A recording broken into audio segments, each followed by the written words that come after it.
Adapun berkaitan tentang ganjil, memang ada beberapa riwayat disebutkan taharrau lailatul qadri fil witri minal ashril awakhir min Ramadan. Cari Lailatul Qadar di ganjilnya, di 10 malam yang akhir. Akan tetapi penghitungan malam ganjil itu ternyata dalam beberapa riwayat itu bisa dari depan, bisa dari belakang.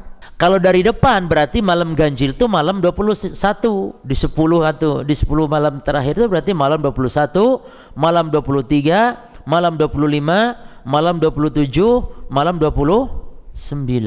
Kalau kita hanya berpegang ganjil dihitung dari awal. Namun ternyata dalam hadis Abu Sa'id ya, itu ada lafaz disebutkan kata Nabi iltamisuha, cari Lailatul Qadar itu fil ishril awakhir, di 10 akhir min Ramadan ya, di 10 akhir Ramadan. Perhatikan, fi tasi'atin tabqa, fi sabi'atin tabqa, fi khamisatin tabqa.